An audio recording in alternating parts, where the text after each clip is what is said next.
फक्त दोन major applications आहेत, एक मीटर ब्रिज आणि एक पोटेन्शिओमीटर. ओके, हे डिव्हाइस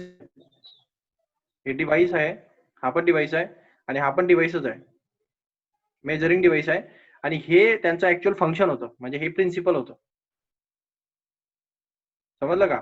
म्हणजे ज्या प्रिन्सिपलवर ते काम करतात ते वेस्टर्नने डिसाईड केलेलं वेस्टर्न ब्रिज नेटवर्क प्रिन्सिपल आहे. त्या प्रिन्सिपलचे दोन ऍप्लिकेशन्स आहेत, मीटर ब्रिज आणि पोटेन्शिओमीटर. मीटर ब्रिज नावाचं एक डिव्हाइस असतं, जे डिव्हाइस यूज करतो आपण रेजिस्टन्स फाइंड करण्यासाठी. आणि पोटेन्शिओमीटर पण एक डिव्हाइस असतो, जो यूज करतो आपण इंटर रेजिस्टन्स किंवा कॅपॅसिटी बिटवीन टू सेल्स वगैरे असे फाइंड आउट करण्यासाठी. सो बरेच ऍप्लिकेशन आहेत पोटेन्शिओमीटरचे सुद्धा. पण महत्वाची कन्सेप्ट आहे, हा प्रिन्सिपल होता म्हणजे ज्याच्यामध्ये तुम्हाला फॉर्म्युला डिराईव्ह करायला केला होता, तुम्ही एक सेटअप तयार केला होता वेस्टर्ननी. सेटअपचे आता मेनी ऍप्लिकेशन्स असतात. हे कोर फिजिक्स आहे आणि हे ऍप्लिकेशन फिजिक्स आहे. तर दोन प्रकारचे फिजिक्स असतात, माहिती असेल तुम्हाला. इंजिनिअरिंग म्हणजे ऍप्लिकेशन फिजिक्स असतं, आणि जे तुम्ही बीएससी वगैरे करतात, बीएससी, एमएससी, पीएचडी, हा जो फिजिक्स आहे पार्ट आहे, हा कोर फिजिक्सचा पार्ट असतो. कोर म्हणजे काय, याच्यामध्ये फक्त कॉन्सेप्ट शिकवला जातो, कॉन्सेप्ट नवीन तयार केले जातात किंवा कॉन्सेप्ट तयार केले जातात. आणि त्याचं ऍप्लिकेशन जे आहे, म्हणजे ते यूज कुठं करायचं, हे इंजिनिअरिंगचा पार्ट आहे. इंजिनिअरिंग मध्ये तुम्हाला कधीच कॉन्सेप्ट तयार करण्याचं नॉलेज दिलं जात नाही. कॉन्सेप्ट कसा तयार झाला, कसा तयार केला गेला, याच्याशी काही घेणं नाही. कॉन्सेप्ट आहे त्याला यूज कसं करतात, हे इंजिनिअरिंगचं काम असतं. सो इंजिनिअरिंग आणि बेसिक फिजिक्स याच्यामध्ये हा डिफरन्स फरक आहे. इंजिनिअरिंग हे ऍप्लिकेशन ऑफ सायन्स, त्याच्यामध्ये दुसरं काही नाही. तुम्ही इंजिनिअरिंगला गेलं तर तुम्हाला एक गोष्ट समजेल, तुम्हाला कोणीच फॉर्म्युला कसा तयार करतात ते कधीच शिकवणार नाही. ते तुम्हाला बीएससी किंवा एमएससी किंवा पीएचडी या फॉर्ममध्ये शिकायला भेटेल. सो ते ऑफ सायन्स वगैरेच्या याच्यामध्ये. सो तुम्हाला सर्वात जास्त किंमत ऍप्लिकेशनची असते, कारण जो कॉन्सेप्ट आहे तो तर तयार करणं आहेच, पण त्याचे यूज जर झाले तर ते कमर्शियल होतात. आणि आज तर तुम्हाला माहिती आहे, जगामध्ये ज्याच्याकडे पैसा होतो असते. सो फिजिक्स तुम्ही किती चांगला कॉन्सेप्ट निर्माण करता याला किंमत नाही, तुम्ही त्याचा वापर कसा करता याला किंमत आहे. सो द मीटर ब्रिज हा एक डिव्हाइस आहे, जो वेस्टर्न ब्रिज नेटवर्कचं काय आहे, ऍप्लिकेशन आहे. ओके, म्हणजे तो एक डिव्हाइस असतो जो काय करतो, अननोन रेजिस्टन्स फाइंड करतो. क्लिअर? अननोन रेजिस्टन्स फाइंड करण्यासाठी आपण मीटर ब्रिजचा यूज करतो. तर मीटर ब्रिज असतं काय नेमकं, याचा कसा सेटअप आहे, तर ऍक्च्युअली हे वेस्टर्न ब्रिज नेटवर्क पासूनच तयार झालेलं आहे ना. सो वेगळं काही नसतं याच्यामध्ये, जे ब्रिज नेटवर्क आहे तेच कॉन्सेप्ट असतील. क्लिअर? सो इकडे पहा, तुमच्या मीटर ब्रिजचं स्ट्रक्चर पाहून घ्या. वेस्टर्न ब्रिज नेटवर्कला तुम्हाला सिमिलर सापडेल. सो वेस्टर्न ब्रिज नेटवर्क तुमचं कसं होतं, वेस्टर्न ब्रिज नेटवर्क होतं, इथे एक रेजिस्टन्स होता असा, परत इथे एक रेजिस्टन्स होता, here resistance and here resistance, and we will connect one battery and then one key here battery E and then supply. Clear? So इथं रेजिस्टन्स तुमचा होता एक R1, समजा हा समजा R2 आहे. तुम्ही याला नाव दिले होते, आय थिंक PQ वगैरे असं काहीतरी. सो तेच नाव घ्या, कंटिन्यू करा तीच. हा P रेजिस्टन्स समजा, हा Q आहे, हा R आहे आणि हा S आहे. क्लिअर? असं आहे समजा. तर मी तुम्हाला काय सांगितलं होतं, वेस्टर्न ब्रिज नेटवर्क मध्ये जर आपल्याला पी माहिती नसेल किंवा कोणी पण एक माहिती नसेल आणि बाकीची माहिती असेल, आपण आपल्याला वेस्टर्न ब्रिज नेटवर्कने एक रिलेशन दिलं होतं between this 4 resistance. So that relation is काय होतं, relation P divide by Q, म्हणजे इथला resistance divide by resistance P divided by Q is equal to R divide by S. Clear?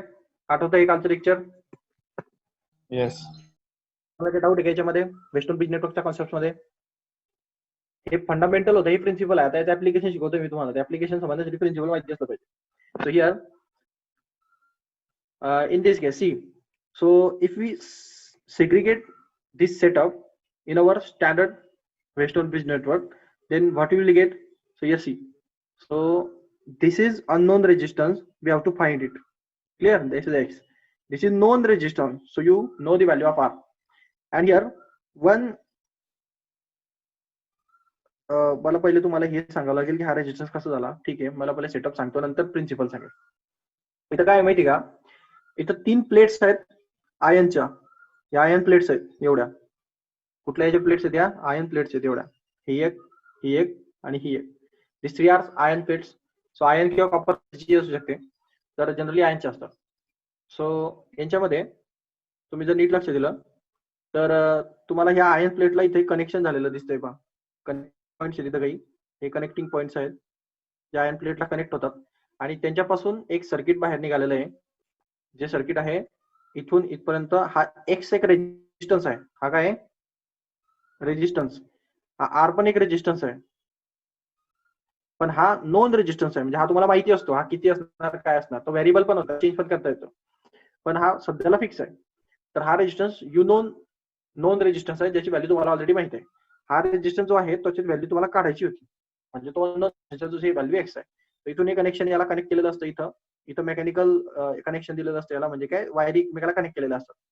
आणि इथून हे आयर्न प्लेट्स एका स्केलला कनेक्ट केलेले असतात. ही एक स्केल असते पाहिजे अशी, याच्यावरती असं कॅलिब्रेशन लिहिलेले असतात, म्हणजे बारीक बारीक असे, जसं की आता समजा असे बारीक बारीक बारीक कॅलिब्रेटेड असते, ते अशी रिडिंग असतात तिच्यावर. ओके, रिडिंग्स असते खाली, तुम्हाला रिडिंग दिसत असतील पाहिजे खाली, बारीक बारीक बारीक बारीक केलेले दिसत आहेत ना, हे बाय रिडिंग, हे दिसतात का? कॅलिब्रेटेड स्केल आहे म्हणजे काय? कॅलिब्रेटेड म्हणजे समजतं का तुम्हाला, ज्याला ऑलरेडी स्टँडर्ड आपण मेजर करून ठेवलेली जे स्केल असते, म्हणजे जिच्यामध्ये सर्व स्टँडर्ड असेल, कोणत्या तरी एका स्टँडर्ड इन्स्ट्रुमेंटशी त्याला कम्पेअर करून तयार केलेली स्केल, ती स्केल इथं असते, ज्याच्यावरती रिडिंग्स असतात. स्केल ना पट्टी अशी स्केल असतात, 1 2 3 5 1 2 3 5 असं, 5 अशी 0 1 2 असं ही स्केल असते अशी खाली. किती मीटरची असते? 1 मीटरची स्केल असते, पूर्ण मिळून 1 मीटर डिस्टन्स असते स्केलचं. तर इथून इथपर्यंत हे 1 मीटरची स्केल असते. लक्षात ठेवा, हे 1 मीटर, म्हणून त्याला मीटर ब्रिज म्हणतात. ते मीटर ब्रिज नाव का आलं त्याला? कारण तो 1 मीटर असतो डिस्टन्स स्केलचा, म्हणून मीटर ब्रिज आहे. क्लिअर? सो नाव मीटर ब्रिज काय आहे त्याचं कारण आहे, ते 1 मीटरची स्केल असते. आणि 1 मीटर म्हणजे किती सेंटीमीटर असतं? आवाज येतोय ना प्रत्येकाला? हॅलो. हो सर. सो मला असं वाटलं हो केली की सर. काय मीटिंग. तर 1 मीटर म्हणजे किती सेंटीमीटर? 1 मीटर म्हणजे 100. 100 सेंटीमीटर. हा, आणि 1000 मिलीमीटर असतं ते. क्लिअर? 1 मीटर म्हणजे 1000 मिलीमीटर आणि 1 मीटर म्हणजे 100 सेंटीमीटर. आपण इथं कॅल्क्युलेशन सेंटीमीटर मध्ये करतो, तर तुम्हाला इथं दिसत असेल पहा 100 सेंटीमीटरची स्केल आहे, दिसते? 100 सेंटीमीटर दिसत असेल ना तिथं मार्क केलेलं? Yes. So the 100 centimeter means 1 meter, and because of that 1 meter, the device name as meter bridge. 1 मीटरचा ब्रिज आहे तो, असं पुन्हा बनवलेलं सेटअप. नाव मीटर ब्रिज त्याच्यामध्ये दिलं गेलंय. तो याचा खूप इम्पॉर्टन्स आहे. इथं 2 मीटर कधीच होत नाहीये, एखादी 2 मीटर वगैरे 3 मीटर 1000 मीटर करायचं नाही, ते फिक्स आहे. सो हे जे स्केल असते, त्या स्केलच्या वरती इथे वायर लावलेली असते, अशी एक वायर लावलेली पहा, अशी एक वायर आहे, आणि जी ह्या आयनला कनेक्ट केलेली असते इथं अशी, आणि त्याच्या खाली अशी स्केल असते.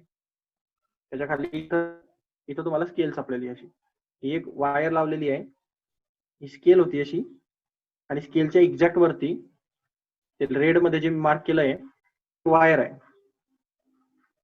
म्हणजे ही अशी इथून तर ही अशी पूर्णची पूर्ण एक वायर असते अशी, याला कनेक्ट केले. आता ही वायर काय कामाची काय? हे वायर जे असतं हे मेटल असते, कॉपर वगैरेची वायर असते ही. ओके, सो आय थिंक ही वायर जी असणार ही कॉपरची यूज करणार तुम्ही. कॉपरची वायर असेल किंवा अल्युमिनियमची असेल, ते प्रत्येक मटेरियल मीटर ब्रिजची वेगवेगळी कंडिशन असते. सो वायर वेगवेगळ्या मटेरियलची असू शकते. सो जनरली आपण समजू की कॉपरची आहे. ओके, आता वायर काय येतं याचं फंक्शन लक्षात घ्या पहा. जेव्हा तुम्ही सप्लाय चालू करणार, आता मी तुम्हाला सांगितलं होतं बघा, कुठली वायर जर असते तर वायरचा स्वतःचा इंटरनल रेजिस्टन्स असतो. झाला या टॉपिक आहे की नाही? म्हणजे या वायर मधनं करंट जाताना त्याला रेजिस्टन्स भेटणार, किंवा त्याला व्होल्टेज जाताना रेजिस्टन्स भेटणार. ही वायर एवढी होती इथून इथपर्यंत. सपोज तुम्ही इकडनं 100 व्होल्ट जर सप्लाय दिला, तर इकडे भेटताना तुम्हाला काहीतरी 90 व्होल्टच भेटेल. मग ते मधले 10 व्होल्ट गेले कुठं? तर ते कुणी खाल्ले? हे माहिती आहे ना तुम्हाला, की वायर प्रत्येक वायर मध्ये स्वतःचा इंटरनल रेजिस्टन्स असतो. जसं की आता तुमच्या बाहेरच्या ज्या वायर सेटअप आहेत, जसे तुमची इलेक्ट्रिसिटी 230 व्होल्टची, ऍक्च्युअली ते इलेक्ट्रिसिटी जी येत असते ते ऍक्च्युअली 230 व्होल्ट तिकडनं पाठवत नाही. ते तिकडनं चांगली 500 नाही तर 600 व्होल्ट पाठवत असतील. म्हणजे तेवढी नाही समजा, पण 400 तरी कमीत कमी पाठवत असतील, 300 नाही तर 400. सो 300 to 400 पर्यंत ते इलेक्ट्रिसिटी तिकडनं सेंड करतात. मध्ये इकडे येता येता ते 230 व्होल्ट पर्यंत कन्वर्ट होऊन जाते. म्हणजे तेवढ्या मध्ये लॉसेस होऊन जातात त्याचे. आता हे जे लॉसेस आहेत हे डीसी करंट मध्ये जास्त होतात, आणि अल्टरनेटिंग करंट मध्ये लॉस कमी होतो. त्याच्यामुळे एवढी मोठी पाठवायची गरज नाही. 230 पाठवायचं तर ते 250 तिकडनं पाठवत असतील 250, आणि तुम्हाला इकडे 20 व्होल्ट लॉस होऊन तुम्हाला ते इलेक्ट्रिसिटी भेटते. आता ते तुमची डीपी असते पहा, डीपी माहिती असेल ना, तुमच्या प्रत्येक एरियाला डीपी असते एक. है ना? हो. तर ते डीपीचं काम काय असतं? आता वेळेला तुमची इलेक्ट्रिसिटी फ्लक्च्युएट नाही होणार का? ते वायर जे आहेत त्याचा इंटरनल रेजिस्टन्स चेंज होत राहतो टेम्परेचरमुळे. कधी टेम्परेचरमुळे वाढतो, कधी कमी होतो. मग कधी कमी व्होल्ट भेटेल, कधी जास्त व्होल्ट भेटेल. मग कधी 230 भेटेल, कधी 250 भेटेल, कधी 240 भेटेल, असं कसं पण भेटेल ना. मग ते डीपीचं काम असतं, तो एक ट्रान्सफॉर्मर असतो. तो स्टेप अप ट्रान्सफॉर्मर नसतो किंवा स्टेप डाऊन ट्रान्सफॉर्मर असतो. तो काय करतो, काही वेळासाठी व्होल्टेज जर फ्लक्च्युएट होत असतं तिकडनं जे रेजिस्टन्समुळे, ते व्होल्टेज जे असतं ते काही वेळासाठी स्टोअर करतो आणि त्याच्यानंतर तेवढं व्होल्टेज गेन झाल्यानंतर तुमच्याकडे सोडतो. तोपर्यंत सोडत नाही. आलं का लक्षात? मग त्या डीपीचं तेच काम असतं. जर तुमची डीपी गेली म्हणजे तुमची लाईट अशी कमी जास्त होऊन उडते बा. तुम्ही कधी पण ऑब्झर्व करा. डीपी जाण्याच्या आधी म्हणजे तुम्हाला असं समजतं की आपल्या कॉलनीची डीपी गेली, तर डीपी जाण्याच्या आधी लाईट अशी कमी जास्त फ्लक्च्युएट होऊन गेलेली असते. मग फ्लक्च्युएट होऊन का बरं गेली? तुमच्या डीपीचं जे काम असतं मेन, लाईटचे जे फ्लक्च्युएशन्स आहेत म्हणजे 230 व्होल्ट, 240 व्होल्ट, 230 अशी कमी जास्त भेटते ना त्याला. ते कमी जास्त भेटणाऱ्याला एका सेम 230 व्होल्टला मेंटेन करणं आणि पाठवणं हे काम तो करत नाही, म्हणून तुमची डीपी निघून जाते. मग तुमची लाईट कमी जास्त होऊन असं व्होल्टेज कमी जास्त होतं, लाईट बंद चालू होतात आणि अप्लायन्सेस खराब होऊन जातात. कारण तुमच्या याला फ्लक्च्युएशन चालत नाही डीसी करंटला.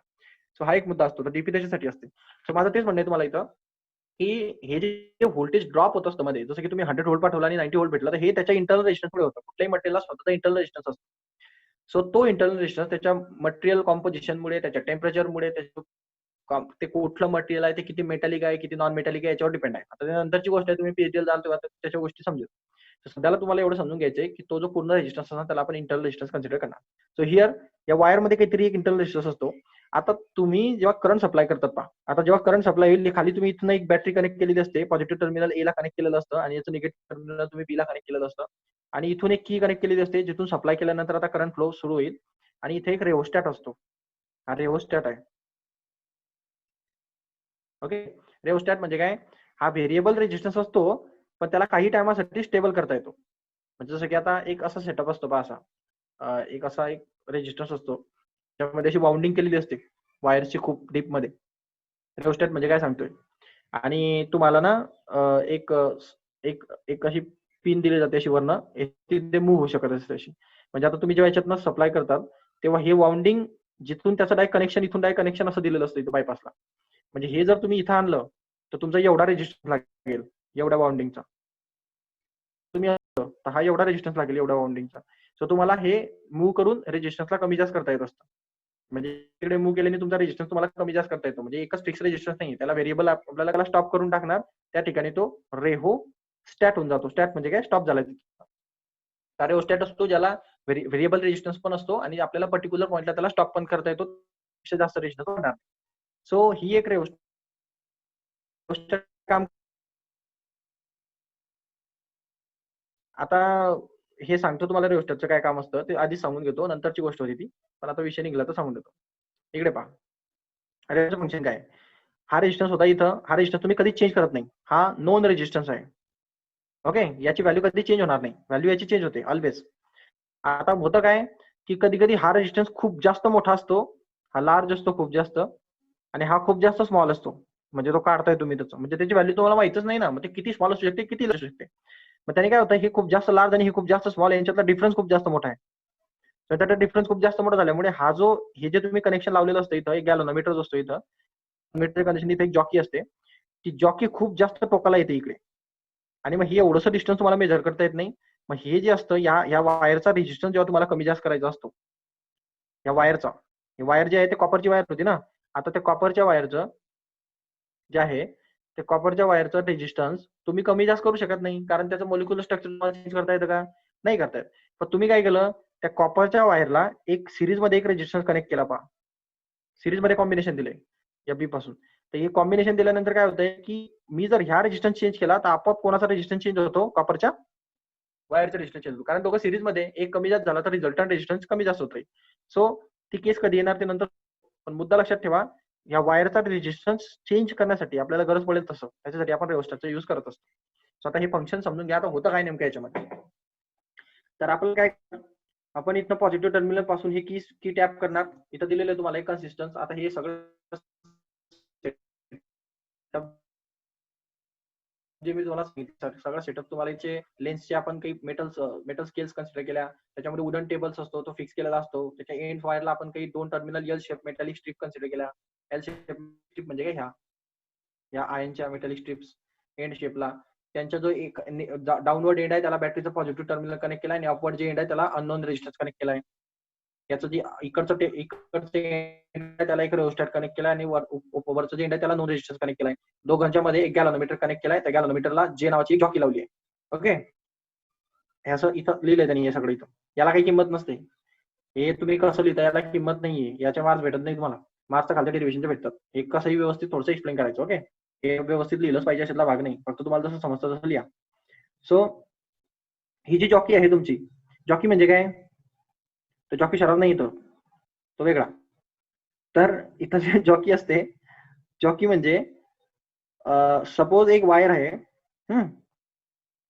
ह्या वायर वरती मी एक एक एक एक ताराचं एक कनेक्शन दिलं पहा असं, आणि हे ताराचं कनेक्शन आता मूव्ह करता येतं मला पहा असं, म्हणजे असं इकडे पण ओढता येतं, इकडे पण ओढता येतं. ही जे कनेक्शन असतं ना, म्हणजे हे वायरचं कनेक्शन इकडे ताणल्यानंतर ते इकडे येऊन जाईल, इकडे असतं, इकडे ताणल्यानंतर ते इकडे येऊन जाईल, असं लूज कनेक्शन असतं पण कॉन्टॅक्ट असतो. समजलं का? हे समजलं का जॉकी म्हणजे काय? हॅलो हॅलो हा सर. हा, जॉकी म्हणजे काय समजलं का? ते जॉकी म्हणजे आता ते मला सांगता येत नाही, तुम्हाला इथं एक्सप्लेन करता येत नाहीये. तुम्ही असं समजून घ्या, एक वायर घ्या, त्या वायरवरती एक तार लावा असा उलटा करून, असा पिन करून, आणि ताराला असं ओढा इकडे, तो बरोबर इकडे येईल की नाही असा, याला इकडे ओढा, तो बरोबर इकडे येईल की नाही असं तार, म्हणजे हे मूव्ह होऊ शकते हे कनेक्शन. बाकी त्याचा कॉन्टॅक्ट आहे, कॉन्टॅक्ट असतो पण मूव्ह होऊ शकतो असं इकडे. त्या कनेक्शनला, अशा कनेक्शनला जॉकी कनेक्शन म्हणतात. ओके,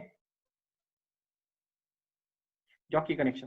सो हे जॉकी कनेक्शन मुव्हेबल कनेक्शन असतं. म्हणजे हे इथून काय, हे जे ना, हे इथली जॉकी हे इकडे पण जाऊ शकते, इकडे पण जाऊ शकते असं. आता होणार काय नीट पहा. तुम्ही जेव्हा बॅटरी तुमची जवळ होईल, तिथून इथनं करंट सप्लाय स्टार्ट होईल. सो इथनं जेव्हा करंट सप्लाय स्टार्ट होईल, तो आय करंट जायला लागेल. इथून हा करंट 2 भागामध्ये स्प्लिट होईल, इकडे आणि इकडे. क्लिअर? सो इकडे तुमचा समजा IX करंट गेला ह्या वायर मध्ये, आणि इकडे I1 करंट गेला. सो हा करंट जेव्हा जाईल इकडे, तेव्हा अननोन रेजिस्टन्स मधनं पास होणार, इकडे ह्या रेजिस्टन्स मधनं पास होणार, आणि इथल्या नंतर त्याला एक प्रॉब्लेम क्रिएट होईल. इथं परत जंक्शन पॉईंट आहे, कारण त्याच्याकडे 3 रस्ते आहेत, एक इकडे जाण्याचा आणि एक खाली गॅलोमीटरकडे येण्याचा. मग मी तुम्हाला मागे सांगितलं होतं पहा, आपण कुठपर्यंत चेंज करत राहतो, तर आता इकडे पण काहीतरी गॅलोमीटरचा करंट जाईल की नाही. आता ही जी केस राहते, हे करंट असं जाऊन इकडे येत असतो, आणि इकडनं पण गॅलोमीटरचा IG करंट येत असतो, आणि असं जाऊन टोटल भेटत असतो. आलं का लक्षात? कारण वापस येणार त्याच्याकडे पहा, हा असा गेला होता, इथून त्याला 2 फाटे फुटले, इथून आल्यानंतर परत त्याला इकडे जाणार, तो इकडे गेल्यानंतर इथे येणार, इथं आल्यानंतर त्याच्याकडे 3 रस्ते आहेत, थोडा इकडे येईल, थोडा वरती जाईल. ओके, तिथून परत इकडे येईल, इथून परत इकडे येईल, इथून त्याच्याकडे 2 रस्ते आहेत, असा खाली येईल, आणि हा जो करंट आहे हा इकडनं येऊन असं पूर्ण supply होईल. ओके,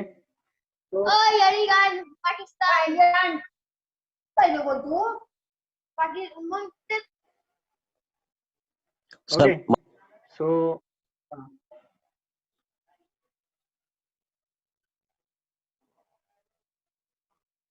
ओके, आवाज येतोय? आवाज येत असेल तुम्हाला माझा, तुमचा येणार नाही आता मला. हा Clear? सर, येतो.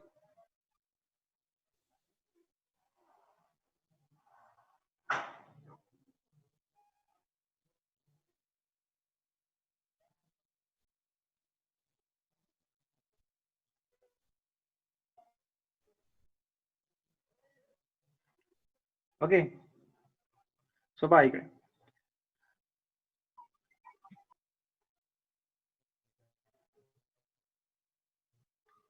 तर मी तुम्हाला काय सांगतो, हा करंट पूर्ण इथपर्यंत येऊन फ्लक्च्युएट होणार. आता होणार काय नीट पहा. मी तुम्हाला मागच्या वेळेस पण वेस्टर्न ब्रिज नेटवर्क मध्ये कंडिशन सांगितली होती, त्याला आपण बॅलन्स कंडिशन म्हणतो. बॅलन्स कंडिशन, तुम्हाला इथं पण बॅलन्स कंडिशन आणायची, कारण त्याचेच ऍप्लिकेशन येते.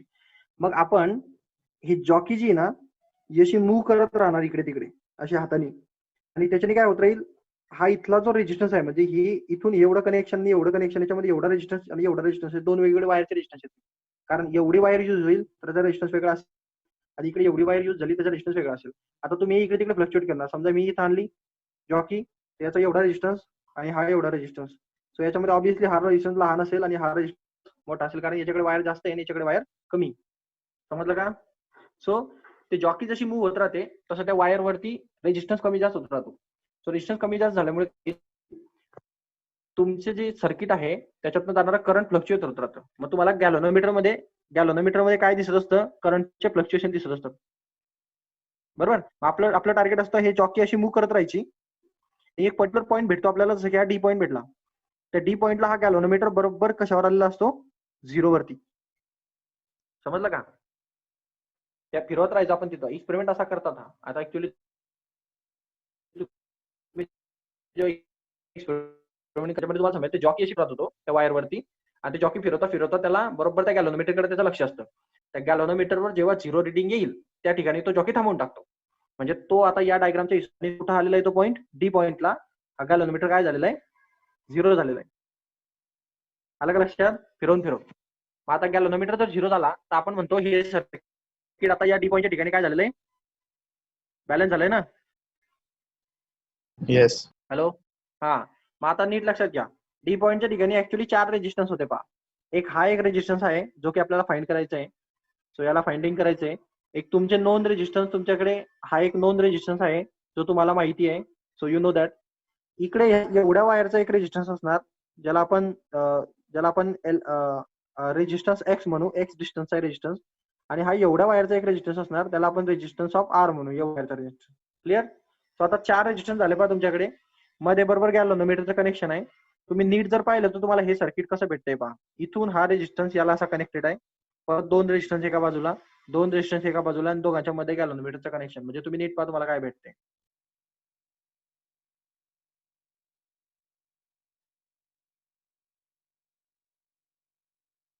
समजलं का? एक्स आर, इथला आर एक्स आणि इथं आर आर. हा लक्षात? समजलं का? हो सर. हा. सिम्प्लिफाईड वेनी जर मी तुम्हाला जो वेस्टर्न ब्रिज नेटवर्क शिकवलं होतं त्याची प्रिन्सिपल डायग्राम अशी होती राईटला काढलेली आणि त्याच्या ऍप्लिकेशन मध्ये डायग्राम अशी दिसते. पण ऍप्लिकेशन मध्ये सर्किट तर तुम्ही कसंही कनेक्ट करू शकतात, फक्त त्याचं ऍक्च्युअल मिनिंग चेंज नाही होत. मग मिनिंग तुमचं इकडे दाखवतोय मी, तसं दिसतंय पाहते. म्हणजे ऍक्च्युअली तुमचं सर्किट असं आहे जे डायग्रामेटिकली दाखवायचं झालं तर ते प्रॅक्टिकली असं दिसतं, म्हणजे असं स्ट्रीप वगैरे मध्ये. सो सर्किट असं. सो तुमचं वेस्टर्न ब्रिज नेटवर्कचा कन्सेप्ट इथं अप्लाय झाला पाहिजे की नाही?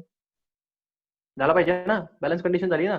मग according to Wheatstone bridge network काय असणार तुमची कंडिशन डायरेक्ट? काय असणार डायरेक्ट कंडिशन? सो तुम्ही डायरेक्ट X कंडिशन लिहू upon शकता. R. हा. म्हणजे काय असली पाहिजे direct? X upon R Upon equal R. टू याचा रेजिस्टन्स. म्हणजे काय? रेजिस्टन्स एक्सचा एवढ्या लेनचा रेजिस्टन्स अपॉन एवढ्या लेनचा रेजिस्टन्स, म्हणजे आर अपॉन आर. काही डाऊट याच्यामध्ये कोणाला? No. हा. ही कंडिशन सर्वात महत्वाची कंडिशन आहे तुमच्या मीटर ब्रिजसाठी. की तुम्हाला वायरचा रेजिस्टन्स माहिती का? नाही. वायरचा रेजिस्टन्स माहिती का तुम्हाला? वायर कमी जास्त होत राहते आणि तुम्ही काय वायरचा रेजिस्टन्स स्केलने मोजू शकत नाही. तुम्हाला वायरची फक्त लेंथ मोजता येते, रेजिस्टन्स थोडी मोजता येतो. लेंथ मोजता येते. स्केलने लेंथ मेजर करू शकतो आपण. त्या खाली स्केल कशासाठी लावली? लेंथ मेजर करण्यासाठी. सो तुम्हाला लेंथ समजू शकते, रेजिस्टन्स नाही समजू शकत. म्हणजे या रेजिस्टन्सला आपल्याला कशाच्या फॉर्म मध्ये कन्वर्ट करावं लागेल? लेंथ मध्ये कन्वर्ट करावं लागेल. काही डाऊट याच्यामध्ये? कारण आपल्याला जे मेजरमेंट भेटणार आहे ते लेंथ मध्ये भेटणार आहेत. आपल्याला डायरेक्ट रेजिस्टन्स भेटत नाही. So we will convert the resistance of the copper wire into length of the copper wire because we directly measure the length. Clear? So that's why convert that resistance into length. So what is the relation between the length and resistance of wire?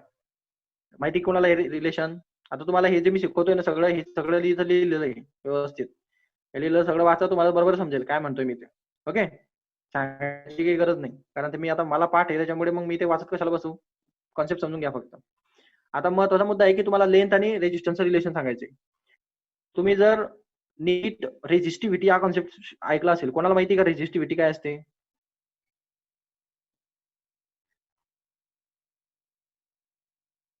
आणि knows about resistivity rho. Rho म्हणजे density असं नसतं, त्या symbol येतो. Electrical मध्ये रेजिस्टिव्हिटीसाठी use केला जातो आणि फ्लुइड मेकॅनिक्स मध्ये डेन्सिटीसाठी यूज केला जातो. So what is resistivity? किंवा जाऊ द्या, हा कॉन्सेप्ट थोडासा ब्रॉड होऊन गेला तुमच्यासाठी. मला सांगा रेजिस्टन्स कशावर डिपेंड आहे? Resistance depends on which parameters? कोणकोणत्या पॅरामीटर्सवर डिपेंड आहे तो? आणि कसा म्हणजे काय चेंज केलं तर रेजिस्टन्स चेंज होईल असं म्हणणं आहे तुमचं. मी तुम्हाला तिला टेम्परेचर वगैरे सांगितलं होतं, पण इथं काही टेम्परेचर आपण चेंज करणार नाही. इथं दोनच गोष्टी, तुमची लेंथ आहे आणि एरिया क्रॉस सेक्शन असू शकतो. वायर किती क्रॉस सेक्शनची आहे म्हणजे वायर किती जाड आहे याच्यावरून ठरतं. तो एरिया क्रॉस सेक्शन एरिया येणार आणि त्याची किती लेंथ तुम्ही युज करताय ते लेंथ, या दोन गोष्टी आहेत तुमच्या. तर या ठिकाणी तुमच्या वायरची लेंथ आणि एरिया या दोन गोष्टींबद्दल तुम्हाला बोलायचं. तर मला सांगा रेजिस्टन्स जो आहे तुमच्या वायरचा, सो रेजिस्टन्स कसा असेल लेंथ वरती प्रोपोर्शनल आणि रेजिस्टन्स कसा असेल एरियावरती प्रोपोर्शनल. मला डायरेक्टली प्रोपोर्शनल का इन्व्हर्सली प्रोपोर्शनल ते क्लिअर करा. काय असेल डायरेक्टली का इन्व्हर्सली? लेंथ वरती कसं असेल? Hello, Inverse. Inversely proportional. आणि एरियावरती अं, घरात हिटर पाहिले, हिटर हो प्रत्येकाच्या घरात हिटर आहे का? पाणी हो, तापवून हो येतं. हा, किंवा तुम्ही शेगडी पाहिली असेल तर पूर्वीच्याकडे शेगडी भेटायच्या बा कॉइल्सच्या, हो इंडक्शनची सर नाही, हा ते कॉइल्सची शेगडी भेटायची. हा, तर तुम्ही जर नीट ऑब्झर्व केलं असेल तर माझा एक प्रश्न आहे, त्या प्रश्नाचं मला उत्तर द्या. जर तुमचं जे हिटर असतं तुम्ही त्याचा जर शेप पाहिला तर तो हिटरचा शेप असा असतो, असं काहीतरी कॉईल असते पाशी गुंडाळलेली आणि शेप असतो असा. हो मला सर एक गोष्ट सांगा, हा जर जर तुम्हाला एवढा रॉडच तयार करायचा होता, डायरेक्ट एवढाच रॉड घेऊन जा ना, कशाला गुंडाळे मारत बसले? म्हणजे माझं म्हणणं आहे की हे वेटोळे मारायचे आणि त्याच्या जागी डायरेक्ट एवढा रॉडच घेऊन टाकायचा, समजतं, एवढा मेटलचा, आणि डायरेक्टच घेऊन टाकायचं. पूर्ण मेटलचा रॉड का घेत नाही मी आणि वेटोळे का मारतो? लॉजिक आहे की नाही? हो सर. हा, मग हा प्रश्नाचं उत्तर आहे का तुमच्याकडे? तर या प्रश्नाचं उत्तर तुमच्या रेजिस्टन्सशी रिलेटेड आहे. मला सांगा, हिटर हीट करतं म्हणजे नेमकं काय करतं? हिटरच्या मटेरियलमध्ये जे क्रोमियम नाव म्हणजे निक्रोम नावाचं जे मटेरियल असतं, ते निक्रोम जे मटेरियल असतं ते खूप जास्त रेजिस्टन्स वालं मटेरियल असतं, त्याचा सर्वात जास्त रेजिस्टन्स असतो. मतलब रेजिस्टन्स ते व्होल्टेज खात असतं ते पूर्ण. मग ते व्होल्टेज खाल्ल्याने काय होईल? एनर्जी कुठे टाकल तो? हे पहा, एनर्जी संपत नाही कोणाकडे, त्यांनी खाल्ली म्हणजे त्याला कुठेतरी ते सोडावी लागेल. म्हणजे रेजिस्टन्स एनर्जी ड्रॉप करतो, याचा अर्थ असा नाही की त्यांनी ते स्वतःकडे स्टोअर करून ठेवली. त्याला ती एनर्जी कुठं ना कुठं कोणत्या ना कोणत्या फॉर्म मध्ये सोडावीच लागते. That is the law of conservation of energy. Energy can not be created, can not be destroy, it is converted one form into another form. So तो रेजिस्टन्स जर काही एनर्जी ड्रॉप करतोय, तो व्होल्टेज ड्रॉप करतोय, electrical energy खातोय काहीतरी, तर त्यांनी ती एनर्जी कोणत्या एनर्जी मध्ये बाहेर सोडलेली असते? मेकॅनिकल एनर्जी म्हणजे हीट. समजलं का? कधी पण जास्त हो व्होल्टेज आल्यानंतर, जास्त व्होल्टेज आल्यानंतर वायर्स मेल्ट होऊन जातात. पहा, तुमचा जो फ्यूज वायर असते ते पण मेल्ट होऊन जाते, कारण व्होल्टेज एनर्जी, इलेक्ट्रिकल एनर्जी कशा एनर्जीच्या फॉर्म मध्ये बाहेर निघते? जास्त झाल्यानंतर, एक्सेसिव्ह झाल्यानंतर हीट एनर्जीच्या फॉर्म मध्ये बाहेर निघते. सो हीटर मध्ये जे तुमचं जे नायक्रोम जे मटेरियल असतं ते हायर रेजिस्टन्स मटेरियल असतं, तिथं तुम्हाला रेजिस्टन्स जास्त पाहिजे असतं. जेवढा रेजिस्टन्स जास्त तेवढं हीटर लवकर तापतं, जेवढा रेजिस्टन्स कमी तेवढं हीटर उशिरा तापतं. सो हीटरच्या ठिकाणी आपल्याला रेजिस्टन्स कामाची गोष्ट आहे आणि बाकीच्या ठिकाणी रेजिस्टन्स लॉस आहे. आपल्या फायदा आणि लॉस नुसार ते रेजिस्टन्सची डेफिनेशन ठरते. मुद्दा इथं महत्वाचा आहे की तुम्हाला इथं रेजिस्टन्स जास्त पाहिजे, बरोबर, कारण तुमची हीट जास्त भेटली पाहिजे तुम्हाला.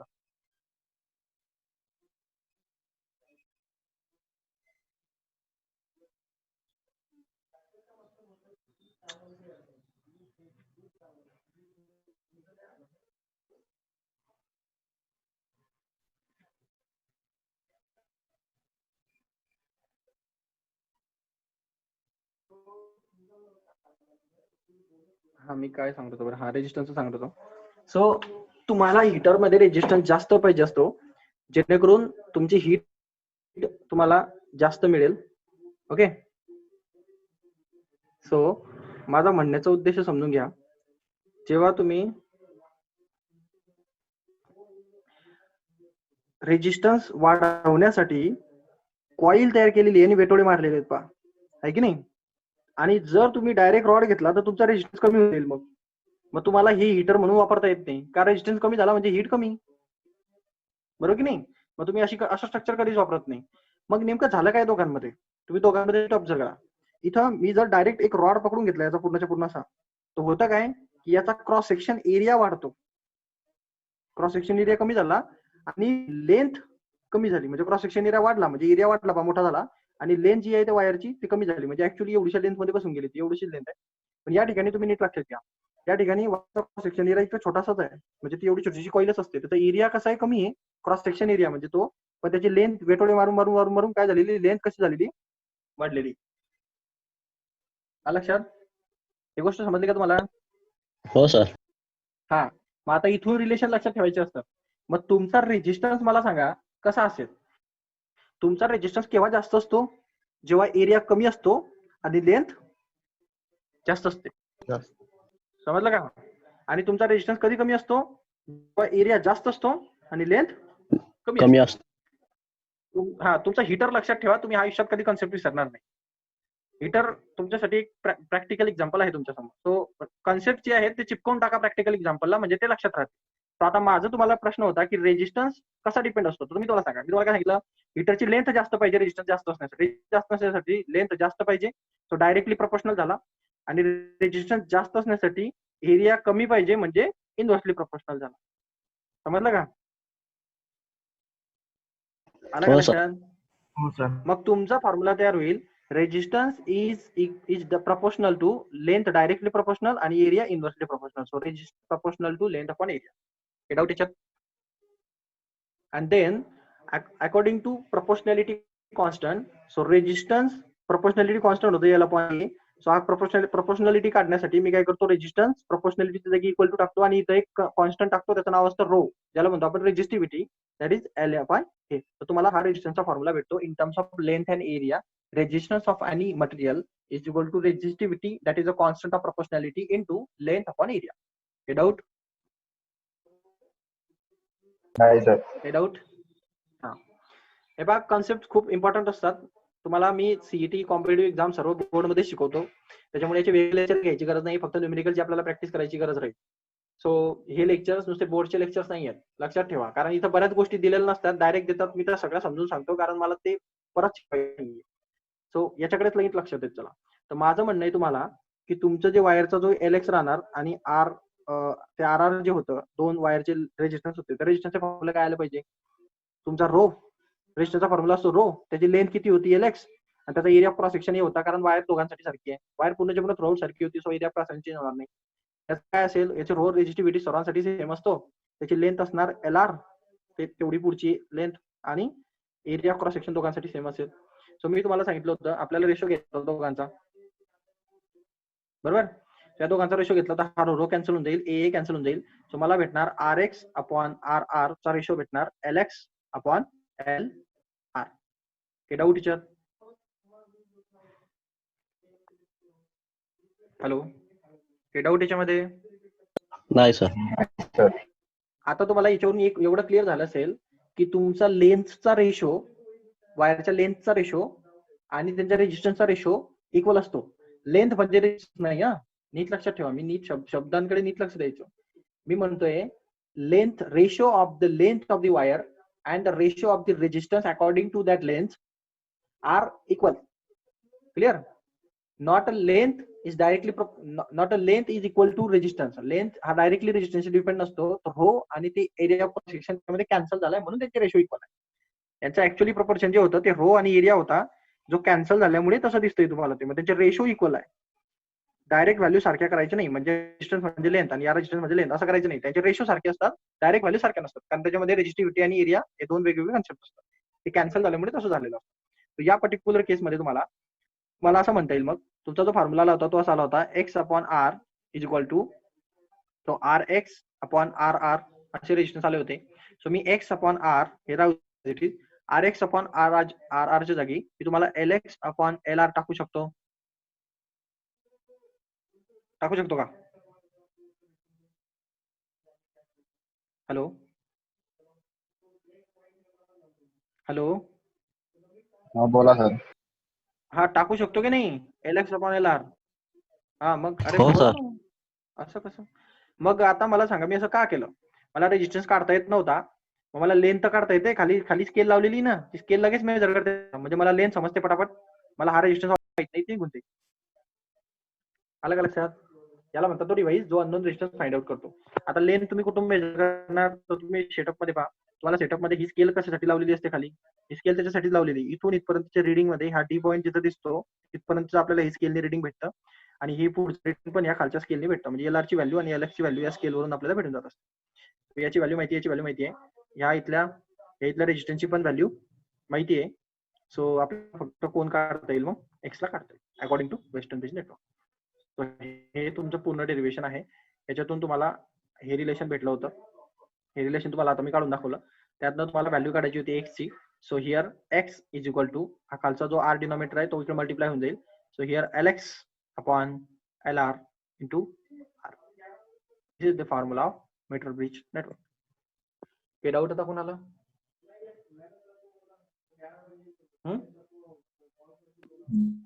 हॅलो,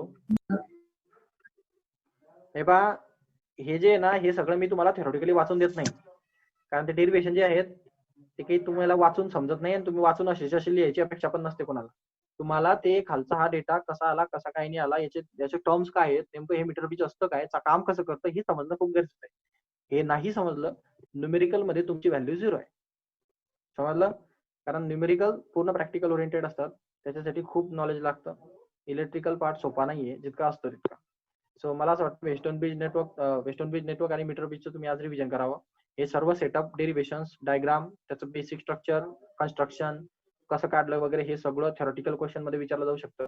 सो याचं हे मीटर ब्रिजचं कंडिशन लिहाव्यात आणि हे पूर्ण सेटअप लिहावायचे. तुम्हाला कॉन्सेप्ट सगळे सांगितलेले आहेत. लेक्चर वाटल्यास रिपीट करा. पाहिल्यानंतर तुम्हाला डिस्टन्स लेनचं रिलेशन वगैरे काढून दाखवलेत मी. तुमचा हा बऱ्याच विद्यार्थ्यांचा हा पण प्रश्न असतो, सर लेन का काढली, रेजिस्टन्स बरे होते ना. सो ऍक्च्युली फिजिक्स मध्ये लक्षात ठेवा, ज्या गोष्टी तुम्हाला मेजर येतात, आपण सगळ्या गोष्टी मेजरिंग क्वांटिटीज मध्ये कन्वर्ट करत असतो. सो आपल्याला लेंथ मेजर करता येते म्हणून मी रेजिस्टन्सला लेंथ मध्ये कन्वर्ट करून घेतो. ऍक्च्युली काही गरज नव्हती, जर रेजिस्टन्स डायरेक्ट काढता आला असता तर डायरेक्टच काढून घेतला असता. मग जोपर्यंत तुम्हाला मेजरिंग क्वांटिटी मध्ये कन्वर्ट करता येत नाही तोपर्यंत तुमचं डेरिव्हेशन संपत नसतं. सो आता तुमच्याकडे सर्व मेजरिंग क्वांटिटी जे आहेत, लेंथ तुम्हाला मेजर करता येते, वरचा रेजिस्टन्स तुम्हाला ऑलरेडी माहिती होती. सो तुमच्याकडे एकच अननोन फॅक्टर उरलेला आहे. सो हे डेरिव्हेशन तुमचं फायनल डेरिव्हेशन असतं. तर इथं तुमचं x = LX/LR × R हा तुमचा फायनल मॅटर असला. सो इथं आज आपण थांबू. सो न्यूमेरिकल याची उद्यापासून पाहू. ओके, याच्यामध्ये आता वेस्टर्न ब्रिज नेटवर्क झालेलं आहे आणि फक्त आपल्याला पोटेन्शियोमीटर एक महत्वाचा जो कॉन्सेप्ट आहे तो आपला राहिला. त्याच्यानंतर हे चॅप्टर फिनिश होते आणि एक गॅलॉनोमीटर एक राहतील, ते मुव्हिंग कॉइल गॅलॉनोमीटर वगैरेचे कॉन्सेप्ट आहेत. अॅमीटर गॅलॉनोमीटर तो एक टॉपिक आहे. ठीक, 2 टॉपिक आपले बाकी. समजतंय ना इलेक्ट्रिकल का कठीण चाललंय तुम्हाला? मला पहिले एकाने सांगा की कोणाला ह्याचं फंक्शनिंग समजलं नाही.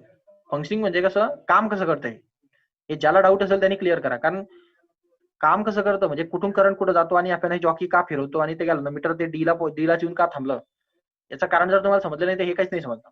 कोणी आहे का असा की ज्याला हे सांगायची गरज आहे की हे काम ऍक्च्युअली कसं करतंय मीटर ब्रिज?